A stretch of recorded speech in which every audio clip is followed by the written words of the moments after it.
পয়লা August paper day উদযাপন উপলক্ষে কাগজ সম্পর্কে ভুল বোঝাবুঝি দূর করতেই 31শে জুলাই কলকাতা প্রেস ক্লাবে Calcutta paper traders association myth versus reality on paper নিয়ে একটি পুস্তিকা প্রকাশ করলো। এই উপলক্ষে এই সংগঠন মিত্র ইনস্টিটিউশন স্কুলে পাওয়ার পয়েন্ট প্রেজেন্টেশন এবং ভিডিও সহ একটি সেমিনারের আয়োজন করে। তারা এই স্কুলের শিক্ষার্থীদের মধ্যে ব্যায়ামের বই বিতরণ করবেন।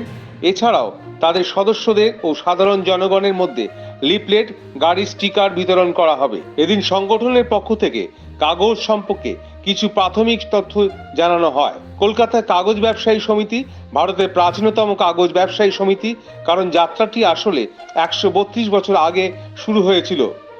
1871 সালে যখন কলকাতায় 116 জন কাগজ ব্যবসায়ী মূল্য নিয়ন্ত্রণ, ছুটি এবং অন্যান্য আচরণবিধি নিয়ে সেই সময়ের মধ্যে সমস্ত সদস্যদের দ্বারা অনুসরণ করার জন্য ধর্মপ্রতিজ্ঞা একটি চুক্তিতে আবদ্ধ হন। এরপরে এই সমিতি 1918 সালে একটি আনুষ্ঠানিক অস্তিত্ব নিয়ে আসে। এটা যে একটা কত বড় ভুল প্রপাগান্ডা, এই জিনিসটা আমরা এখানে বসে যখন আজকে প্রেস কনফারেন্স করছি, আমরা ভারতবর্ষের আমাদের মধ্যে এরকম এই যে ক্যালকাটা পেপার ট্রেডার্স অ্যাসোসিয়েশন যে কলকাতায় আছে, সারা ভারতবর্ষে এরকম 36টা কাগজ ব্যবসায়ী সংগঠন আছে।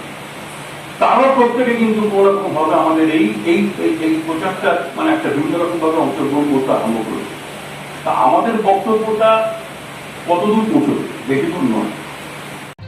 কলকাতা প্রেস ক্লাব থেকে তাপস রায়ের রিপোর্ট, চেতনা বার্তা।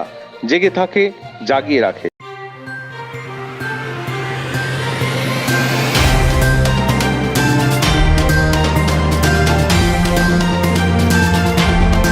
চেতনা বার্তা, জেগে থাকে, জাগিয়ে রাখে।